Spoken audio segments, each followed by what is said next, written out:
Today's show is about literary legends. You've got a list that you defend vehemently that you equate with living a good life. There is a list of books and authors that you use to consider someone well read. What are some of the most important books out of that already important list of books? I picked out Seven Vital People. Most of my picks are for technical literary contribution reasons. Most of them were terrible human beings. Inventing a new form, you get to be a legend. Truman Capote, because he invented creative nonfiction, where he took the rules of the novel and applied it to true events. That had not been done before. Jack Kerouac, he kind of perfected the stream of consciousness form. He was probably the foremost writer of the Beats. Him and Ginsberg were like the two main stars. Hunter S. Thompson, who was a historian of the 1960s counterculture, he was a very popular magazine writer, kind of like Kurt Vonnegut. It wasn't his books that made him well known. It was his frequent appearances in magazines of every description, from Sporting Life to Time, Life. Amy Tan, because her book, The Joy Luck Club, showed a completely different side of Asian culture and communities that had never really been seen before. She was also, in the 90s, one of the very first really mainstream Asian writers to kind of really break out into a mainstream audience. Gore Vidal, my favorite quote from him is, "Never miss an opportunity to have sex or appear on television," which I have followed in my own personal life. Gore Vidal is most well known for being America's historian. Let's talk about Michener for a minute. No one person has contributed more to the mythology of America than James Michener. Can you explain why he's cultivating a mythology? Gore Vidal wanted to get the facts right. Michener wanted to tell a story. That's why they kind of contrast. Michener writes sweeping epics. They're huge books, like 500-600 pages. You could kill somebody with a Michener book. And they have such simple titles. Texas writes this whole epic from the Mexican-American War through annexation, the Alamo. Is it necessarily historically accurate? No, not as much as a Gore Vidal book about the same subject would be, but it's a fascinating story. It's this mythology of America and the wilderness and westward expansion. It's the myth that we hold about our country, which is why I say he's America's mythologist. It brings a point to mind about the nature of truth and what is more impactful, long lasting, and what resonates in the minds of not just Americans, but the general public.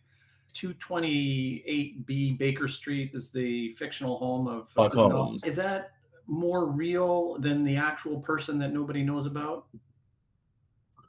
It's the difference between Ansel Adams, the photographer who photographed Yellowstone, and the painters who painted dramatic landscapes. Ansel Adams gives you the reality. The painters give it soul. And in the same way, Gore Vidal will tell you the why of America. James Michener will tell you the story of America. And those have different appeals for different reasons. Both are very necessary. And I think both contribute something really interesting in the American literary canon. There was this African fellow from the 18th century in Britain who wrote this book called The Interesting Narrative. And it was his sweeping tale about his life in Africa and then being caught up in the slave trade and the people he worked for and how he eventually got freedom. And in the foreword of the book, they say, we can't verify the historical veracity of this story. So either this person has an extremely good understanding of Africa and the transatlantic slave trade, or it's real. We don't know. And his work was written for the burgeoning abolitionist movement in Britain at the time. They would later go on to end slavery in 1840. It animated people because it was a story you could read. And in that way, the story about it was appealing. It got people involved in what was going on. It became a vehicle to bring people on board to the idea that slavery was wrong. It's the same thing in American politics. There's a scandal or a social problem, and it's all very abstract and esoteric until someone puts a face on it. Odelot put a face on the transatlantic slave trade for British abolitionists in the 18th century. His story was able to get them excited about the campaign in a way that a dry, boring, factual, journalistic recounting of Britain's slave trade in her colonies simply wouldn't do. In that way, Gore Vidal may have been the foremost authority on this country, and he might have all of his facts in order and passing interviews, but it's Mishner that gives it life and soul. Because it's mythology, it's a story, it's accessible to anyone. Gore Vidal is dense, it's hard to read if you're the layperson. Mishner, no. Yeah. Mishner's kind of one of those that really has fallen off. People still read Gore Vidal, they don't tend to read Mishner anymore. In fact, I can't think of a time when I have seen someone read a book of his in public, or someone has mentioned it in conversation. And I hang around writers and literary people and people who read a lot. Is there any books of classical literature that you spend time in? I read Ovid in the original Latin, so I'm good. As far as ancient texts go, I was really, for a while, I was really into Marcus Aurelius. There's a lot of young men that get into Marcus Aurelius. I think that's a rite of passage. My cousin is 24 this year, and he was really into Marcus Aurelius from like 18 to 22, which is about the time I was into Marcus Aurelius. Plutarch is really cool.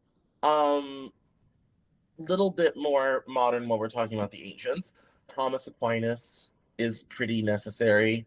Those early Christian authors that set the foundation for Christianity from about the year 1000 to the Protestant Reformation, it's very enlightening. It gets you into what early Christian thought was like. You may not agree with it, may not be your religion, but it's informative from a cultural perspective. Pliny the Elder, Pliny the Younger, Horace are all good things to read and review. It gives you a different sort of perspective. But then also outside of the West, picking up things like the Epic of Gilgamesh. Well, that's pretty ancient. Or even, especially if you can manage the Middle English, something like Beowulf, which is the first book written in the English language, which was written, I believe, in the 800s or 900s. It's so important to shift your mind away from our modern thinking and to how they thought about the world at the time. And so a lot of these books are really good at getting you into the mindset of the people at the time. 5-10 years ago, there was a great sort of CGI Beowulf movie with Angelina Jolie and some other names and whatnot. And it really kind of got people back into that story. For our civilization, it's so culturally foundational. I'm talking about Anglophone countries. So the United Kingdom, the United States, Australia, Canada, the big Anglophone countries, New Zealand even. That book is very foundational to our culture as Anglophone countries. It should be required reading in school as far as I'm concerned. If you want to understand Anglophone countries, you need to read Beowulf. Full stop. But I don't turn to the ancients as much as I once did. How would you describe the experience of reading a book in original Latin? I think the best thing about getting to read something in the original language is you get to put yourself in the mindset of that time, that people, that culture. And you're not looking at it through the lens of a translation or a transliteration, which is really an interpretation. You get to make those decisions for yourself. So it is a tremendous privilege in my mind to be able to read something in its original language. I always laugh because I speak a little bit of several languages, and I always laugh at how different things get translated, especially languages that are far distant from English. When you're doing translation, you're not just moving words, you're moving concepts, you're moving culture, you're moving a point of view.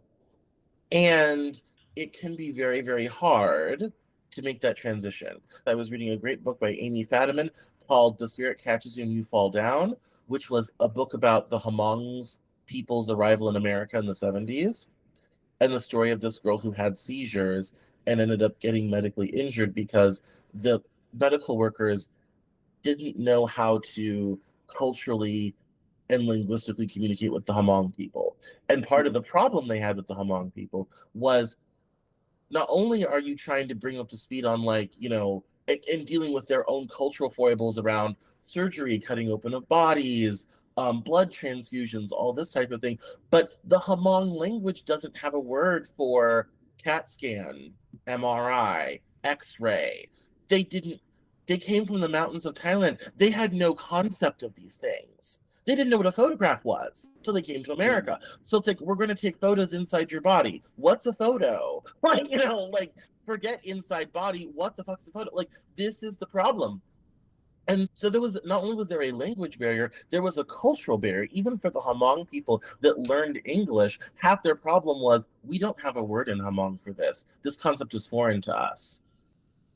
So I'm mindful of, when you're doing translation and you're moving something from one language to another, you're also moving it from one culture to another. Say you were in charge of that apologetic of sorts. You're trying to make this compatibility story, and you were trying to represent something from the West, and you're trying to bridge it to these people and can write it basically in their language. How would you do that kind of a cultural compatibility in translation? How would you approach it? I think what you have to do is you have to look around for things that are similar and familiar and try to couch it in their point of view. If I'm trying to explain X-rays and CAT scans and MRI machines to the Hmong people, I'm going to try to put it in the nature of something that they already know or understand. I have this with my Nana when it comes to computers. And how I explain stuff to her is, I explain it to her in terms of an office from the 1960s, because she worked for a little bit for the man at Boulder Scientific who made the chemical that makes jet fuel, or that makes rocket fuel solid for the space program. And so when we talk about files and directories, I said, Nana, the documents folder, that's your filing cabinet. And all of these folders are the folders in the filing cabinet, and they're organized alphabetically. And she gets it because it's something she's familiar with. She still has a filing cabinet. She still puts files in it because she's 84. And so when I explain it in terms of an old-fashioned office, she gets it because it's something that she's familiar with and she knows. So it's okay, that process I get, now I can do it over here because this makes sense in something that she has conceived of in her world. And it's really hard because this woman was born the same year Hitler invaded Poland. Yeah. And she's sending email. And when we talk about web addresses, I'm like, well, man, it's like houses. You have to go to someone's house, you need their number and their street name. My website, there's no number, but Cameron Journal is the number, and .com is the name. That's where you're going, and this is the number of the thing you're looking for. And that, in that way, by putting it in terms of things that she is familiar with, it starts to begin to make sense. And then she's willing to try it and learn the new thing. And so when you're doing stuff like that, you have to couch it in terms of things that people already understand, that already have meaning to them. I have two more authors that are important for a couple reasons. One of them is David McCullough. Okay. He is America's foremost biographer of the Founding Fathers. His book, John Adams, came out when I was in high school, and I read it 4 times. He's written a book about pretty much every one of the founders of the American Republic. If you want to know about the men that created this country, you can't do better than David McCullough, any of his books. I mean, you just can't do any better. And that way, he's kind of America's biographer of the men who created this place. He's very circumspect. If they're a slave owner and had racist opinions, he talks about that. Washington used to send his slaves out of Virginia every year to extend the time that he could keep them and also have them not be taxed. Because in Virginia, there was a law, I think after 20 years, you had to set your slaves free, and they were taxed every year. So he was into Pennsylvania once a year to get out of it. And he talks about that and how this was the business move of the day, and it was basic tax avoidance. And that way, he's not an apologeticist for them, but he does a very good rendering of their lives and who they were, the people that were around them, all this type of thing. So if you're really interested in America's founders, you can't do better than David McCullough. The last one is Louis L'Amour. French literature is its own discussion, and the French have their own way of telling stories, and they have their own way of creating things, especially given French as a language, the way words can mean multiple things, depending on the context. Louis L'Amour, he is, especially in his book Sackett, I don't think there's anyone who's written about the American West in the way Louis L'Amour has, and certainly not at the level of prolificness that he had. He wrote hundreds of books, all set in the American West, all with cowboys and Indians and westward expansion and settlers and ranches and criminals and shootouts and gunfights and all this sort of thing. There is, among my grandmother's generation, there was a big divide, as much as Elvis and the Beatles was if you read Louis L'Amour or Zane Grey. That was from my grandmother's generation, that if you read Zane Grey and you were a Louis L'Amour person, you didn't talk to her anymore because she reads Zane Grey. She can go away now. That was a big thing in their generation. And so that there's no one who's written about the American West like Louis L'Amour. And I think in some way, in the same way that Mishner is America's mythologist and created the mythology of America, Louis L'Amour kind of has created the story of the American West. And he kind of is the definitive in terms of he is the format we use to talk about the West. So he's kind of become totemic in that way of defining an entire genre. And that makes you a legend. Of the ones I chose, the only ones that have any amount of popularity would be Louis L'Amour, and that was more my grandma's generation than people now. Amy Tan came out in the 90s, so even people my age will know who Amy Tan is. Gore Vidal is very popular, was very popular among leftist undergrads of my vintage. So Vidal kind of lasted a lot longer. And then Jack Kerouac is evergreen. There's a lot of, especially young dudes, that will pick up a Jack Kerouac. There's a lot of young dudes that will pick up a Hunter S. Thompson, particularly if you're into drugs and psychedelics and all that type of thing. He hasn't survived as long as and much as I thought he would. If you're literarily minded, you know who Capote is. But if you ask 10 people on the street, good luck. Are people really engaging with a lot of this literature? Probably. I mean, of the ones I mentioned, only a couple are probably really engaged with any more in any significant way. What about some of the other ideological literature like Atlas Shrugged? I read the complete canon of Ayn Rand. Everything she ever wrote, I have read because I grew up Republican, right-wing, evangelical. Ayn Rand is like the foundation. Between Fountainhead and Atlas Shrugged, Fountainhead is the better piece of literature. Atlas Shrugged is tedious. Of the two movies, the Fountainhead's the better movie too. It lends itself to being a movie better than Atlas Shrugged ever did, because Atlas Shrugged is muddling and confused, and the screenplay ends up being muddling and confused. As far as literature goes, she's iconic at this point because she is the literary basis for an entire political movement in this country, and I imagine in Canada possibly as well. If you are a right-winger in any sort of English-speaking country, Ayn Rand is very important to you. I even know British people that have read it. In that way, I think she is rather iconic. Politically speaking, I have issues. But since we're talking about literary legends today, yeah, in terms of the modern, right, neoliberal, individualistic, non-collectivist sort of intellectual foundation, Ayn Rand is definitive. Absolutely. Yeah, interesting. What happens in the difference between culture as one is battling for hegemony over another? What do we lose if we end up with a more libertarian society, individualistic, which, by the way, the US already is over any other country in the world? What do we gain and what do we lose with in comparison to some of these literary treasures that you're talking about? One of the most famous debates between the right and the left in American history was between Gore Vidal and William F. Buckley. William F. Buckley being the former editor-in-chief of the National Review, the foremost right-wing magazine in this country. I still read the National Review, actually.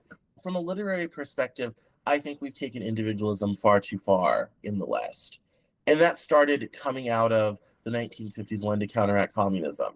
A lot of the political impulses of the 50s with the John Birch Society, Ayn Rand, was a reaction to the reforms of the New Deal from FDR that they thought would lead to communism. That was the fear at the time.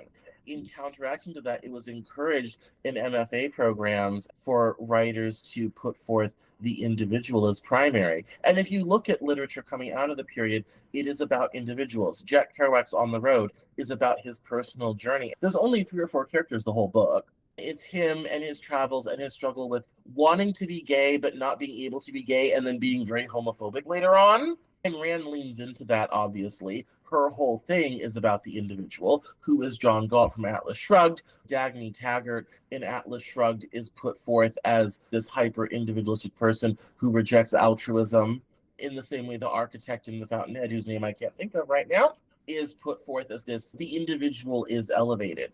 They found during perestroika in the 1980s, when they looked at Soviet literature, the exact opposite had happened.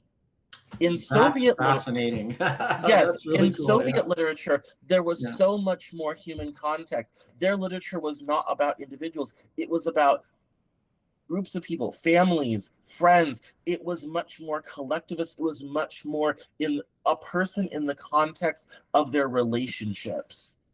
And that had been all but pulled out of Western literature because we went hyper individualistic.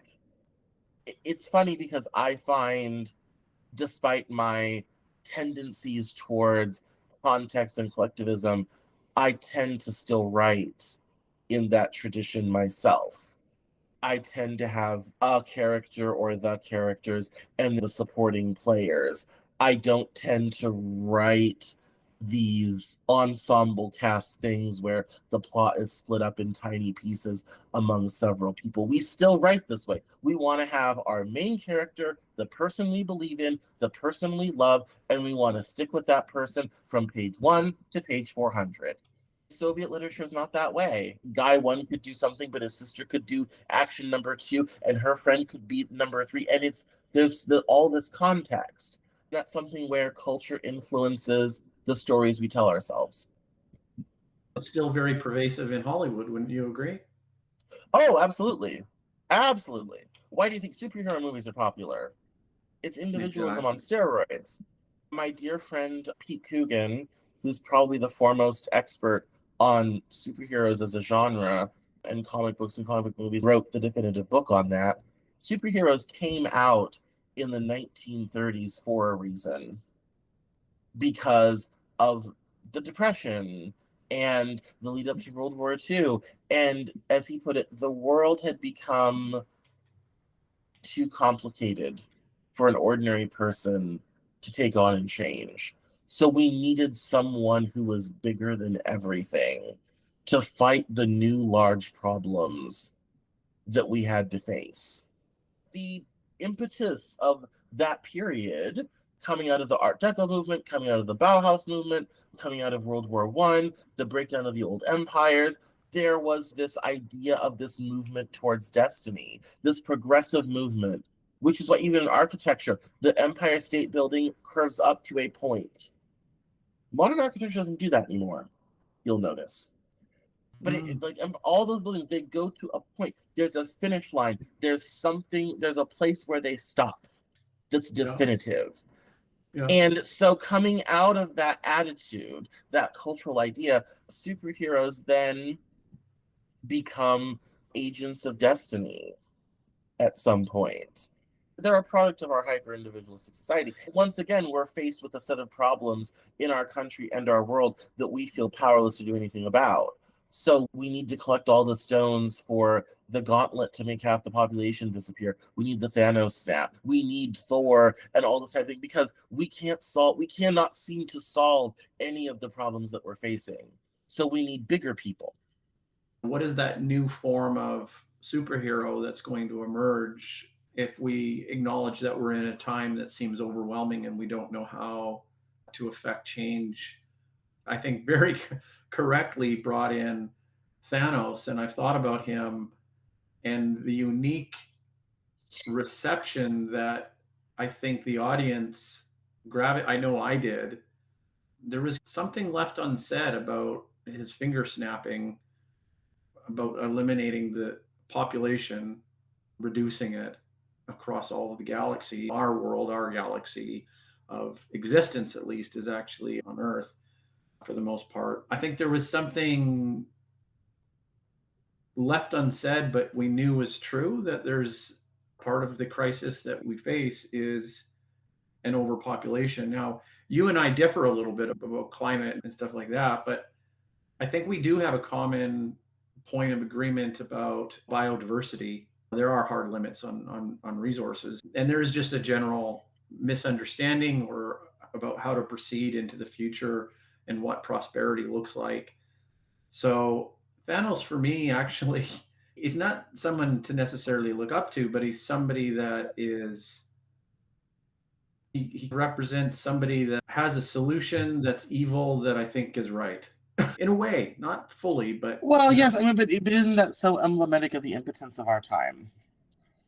And when I talk about politics and things, I talk about individual collectivism and all this type of thing. I always remind people, we are the government.